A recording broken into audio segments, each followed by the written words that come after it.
উত্তরের জনপদে শীতের দাপট, হিমশীতল বাতাসে কাবু জনজীবন। শীতের আরো খবর জানাতে পঞ্চগড়ে আছেন রিপোর্টার সোহাগ হায়দার এবং রংপুরে আছেন সহকর্মী আব্দুর রশিদ জীবন।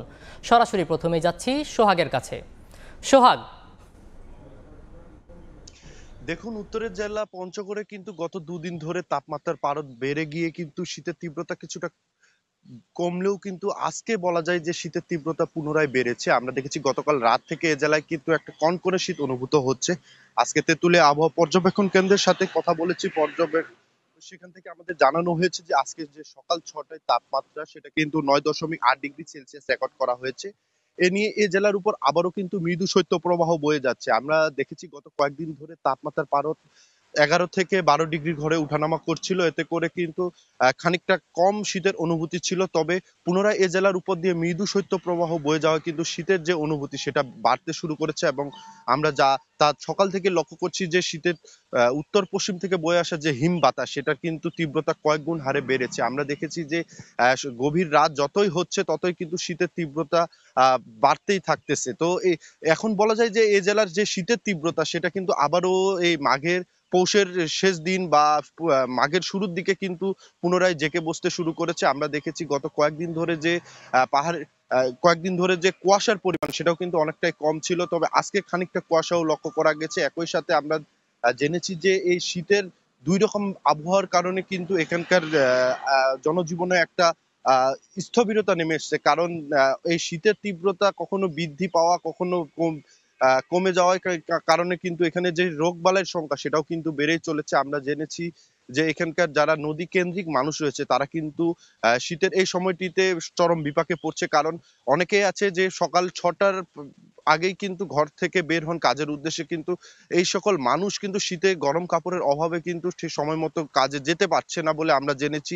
অনেকেই বলছে যে সরকারিভাবে যে সকল শীতবস্ত্র বিতরণ করা হচ্ছে সেগুলো কিন্তু পর্যাপ্ত না থাকায় জেলায় যারা নিম্ন আয়ের সাধারণ মানুষ রয়েছে তাদের কাছে কিন্তু সেই সরকারি শীতবস্ত্র এখনো ঠিক মতো পৌঁছাচ্ছে না। তো আমরা দেখেছি যে এই সরকারের পাশাপাশি কিন্তু যারা বিত্তবান রয়েছে তাদেরও এগিয়ে আসার আহ্বান জানিয়েছে স্থানীয় জনসচেতন ও এখানকার মানুষেরা। তো আমরা দেখেছি বাংলাদেশ সেনাবাহিনী এবং বিজিবির পক্ষ থেকেও কিন্তু শীতবস্ত্র বিতরণ করা হয়েছে। তারাও বলছেন যে যারা দেশের বিত্তবান রয়েছে এই সকল এ জেলার মানুষ যারা রয়েছে নিম্ন আয়ের মানুষ তাদের পাশে এসে যেন দাঁড়ায়।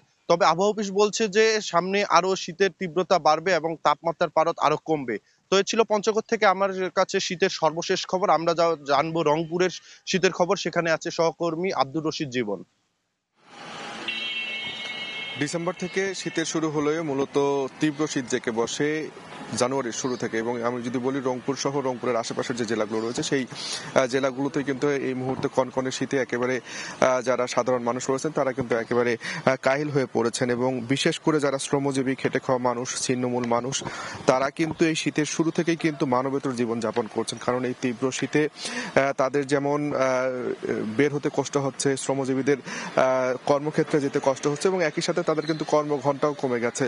কারণ বেশিরভাগ দিনেই কিন্তু এখন কুয়াশায় আচ্ছাদিত থাকছে এবং মানুষ কিন্তু কুয়াশার কারণে সহজে বের হতে পারছে না। এবং কুয়াশার সাথে হিমশীতল বাতাস, সেই হিমশীতল বাতাস কিন্তু সব বয়সী মানুষকে কাবু করেছে। এবং এই মুহূর্তে আমি যদি বলি রংপুরের মূল শহর সহ রংপুরের আশেপাশে যে তিস্তা বেষ্টিত চরগুলো রয়েছে সেই চর অঞ্চলগুলোতে কিন্তু বেশি করে মানুষ সমস্যায় পড়েছেন। তারা একদিকে যেমন উষ্ণ কাপড়ের অভাবে রয়েছেন, অন্যদিকে তীব্র শীত সেই চর অঞ্চলগুলোতে জেঁকে বসছে, যে কারণে কিন্তু মানুষের মাঝে এই শীতের যে তীব্রতা সেটি কিন্তু দিন দিন বাড়ছে। এবং আজকেও রংপুরে কিন্তু তাপমাত্রা বিরাজ করছে 14.0 ডিগ্রি সেলসিয়াস এবং গত এটি ছিল কিন্তু 15.0 ডিগ্রি সেলসিয়াস। এবং গত জানুয়ারি মাসের শুরু থেকেই কিন্তু আমরা যেটি দেখছি যে 8 থেকে 10 কিংবা 10 থেকে 15 ডিগ্রির মধ্যেই ওঠানামা করছে রংপুরের তাপমাত্রার পারদ।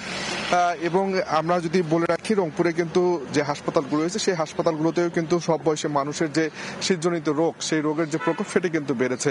বিশেষ করে বৃদ্ধ এবং শিশুরা শীতজনিত রোগে বেশিরভাগ আক্রান্ত হচ্ছে। নিউমোনিয়া, শ্বাসকষ্ট সহ বিভিন্ন রোগে রংপুর হাসপাতালে চিকিৎসা নিচ্ছেন 500-রও বেশি রোগী। এবং এই যে শীতে আগুন পোহাতে গিয়ে এখন পর্যন্ত এই মৌসুমে পুড়ে দগ্ধ হয়েছেন 40 জন মানুষ, যার মধ্যে 4 জনই কিন্তু এখন পর্যন্ত মারা গেছে।